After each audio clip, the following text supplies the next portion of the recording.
Assalamualaikum warahmatullahi wabarakatuh. Perkenalkan, nama saya Iskandar Parusa. Di sini kami dari kelompok 4 akan menyampaikan materi tentang peran perbankan dalam perdagangan internasional. Sebelum itu teman-teman, perlu kita ketahui apa itu perdagangan internasional. Apa penyebab terjadinya perdagangan internasional? Baiklah, di sini saya akan menjelaskan sedikit tentang apa itu perdagangan internasional.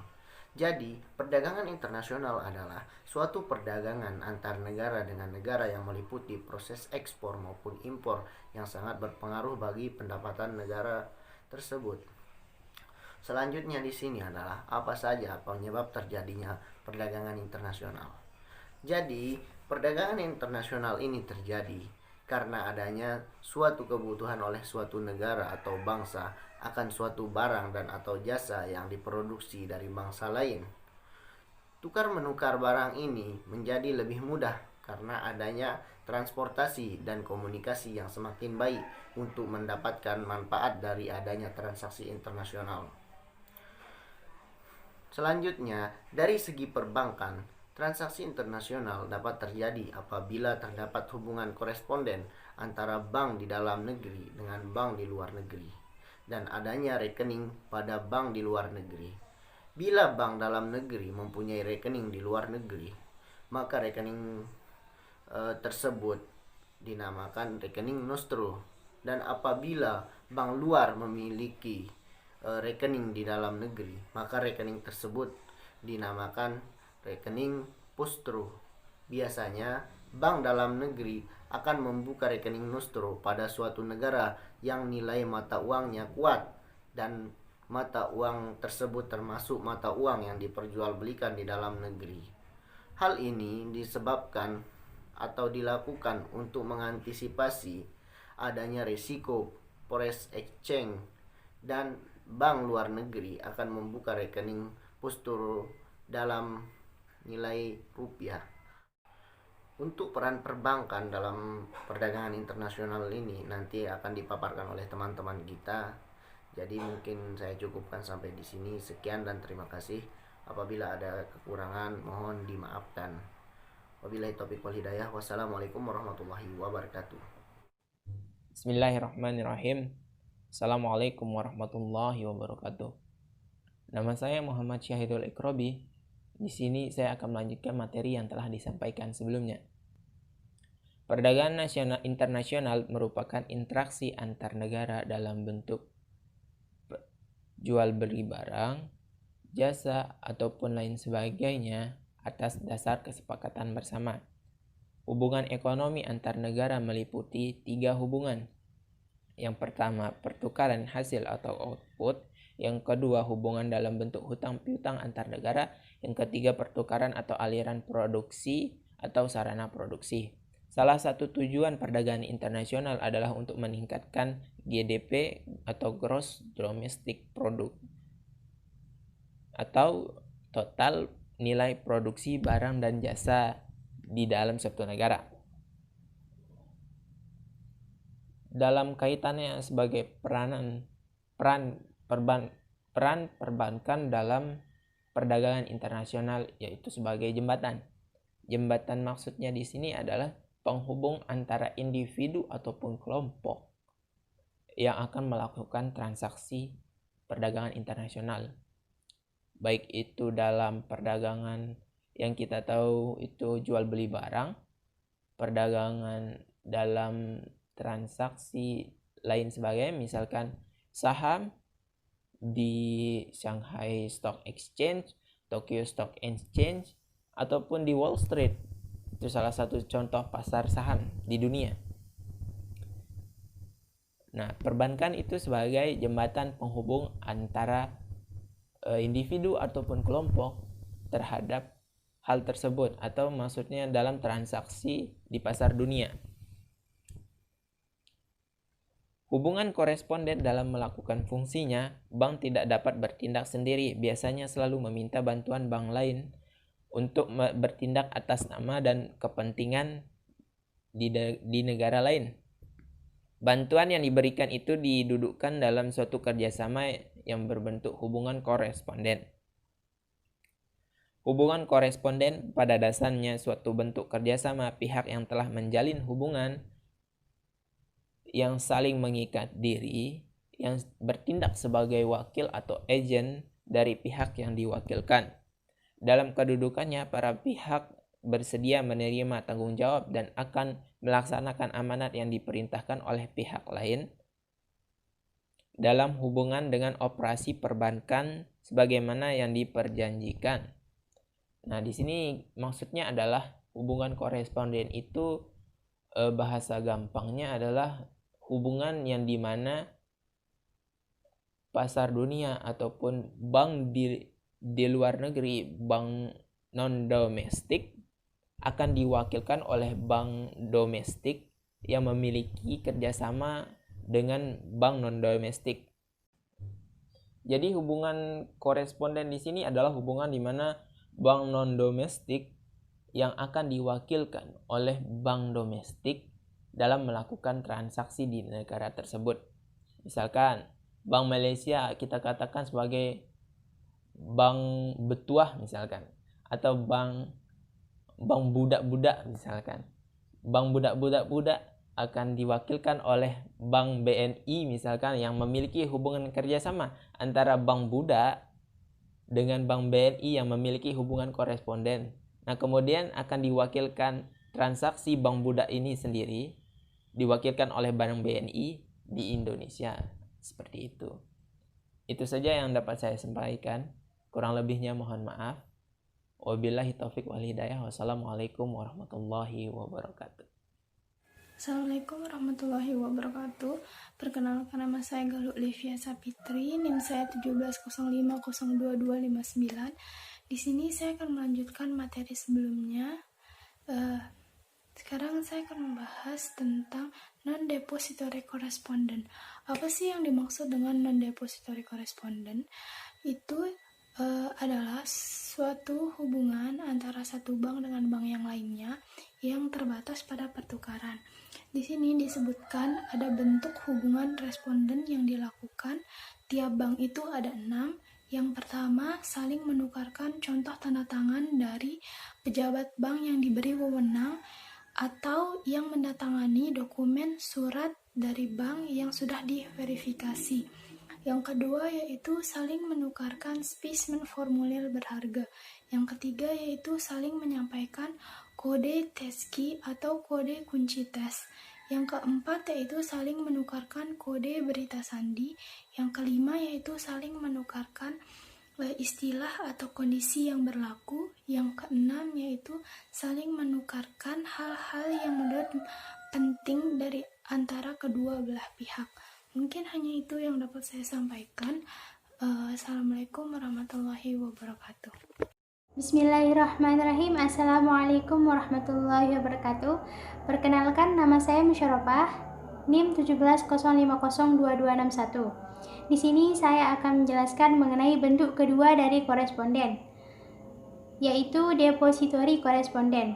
Yang dimaksud dengan depository koresponden adalah hubungan yang semula bersifat non-depository akan tetapi diikuti dengan adanya pembukaan rekening oleh salah satu bank atau kedua bank yang mengadakan koresponden.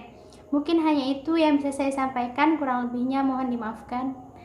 Wassalamualaikum warahmatullahi wabarakatuh. Baiklah, di sini saya akan melanjutkan materi dari teman-teman saya, yang dimana pada kelompok kami membahas tentang peranan bank dalam perdagangan luar negeri. Namun di sini saya akan menjelaskan tentang depository correspondent.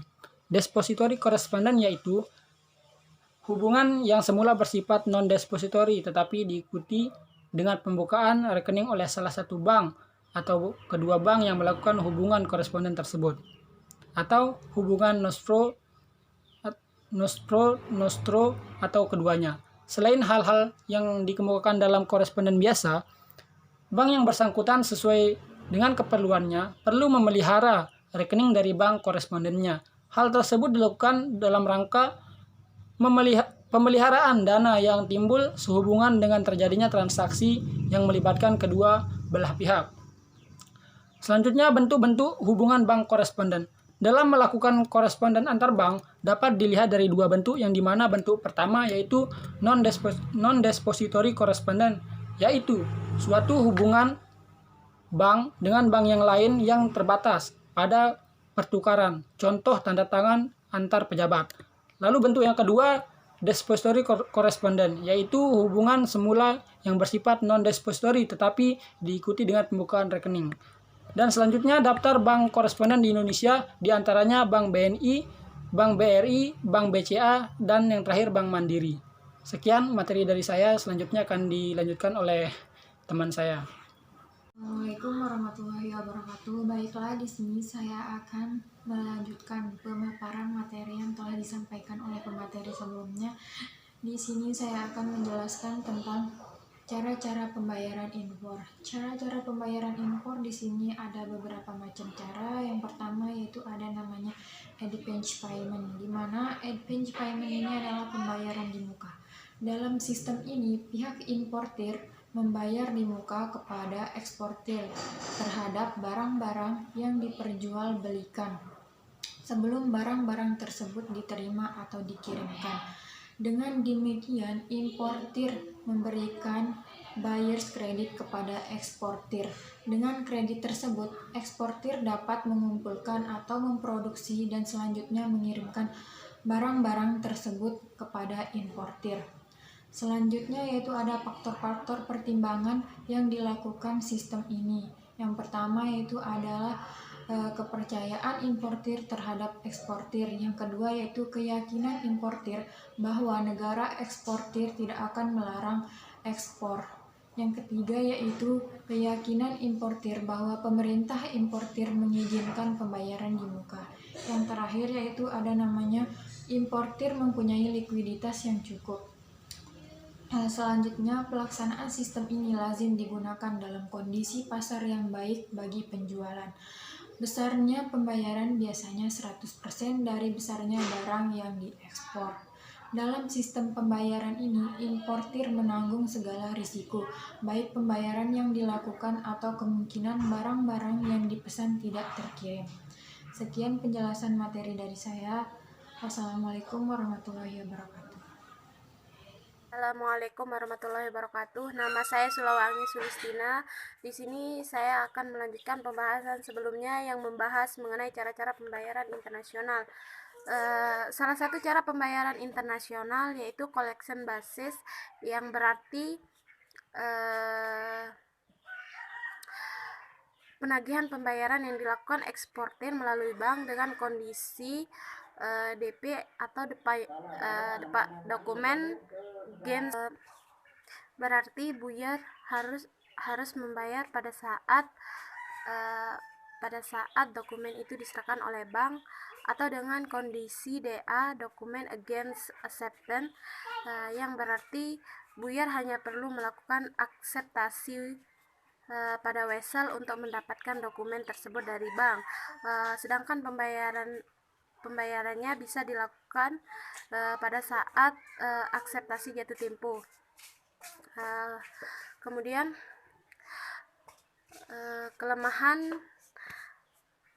kelemahan dua cara pembayaran terdahulu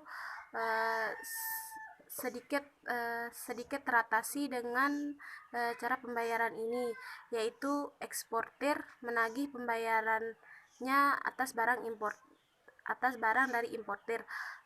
Barang yang telah sampai di tempat tujuan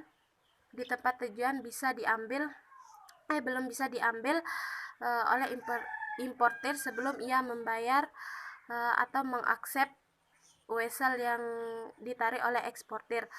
Kemudian dalam penagihannya, eksportir akan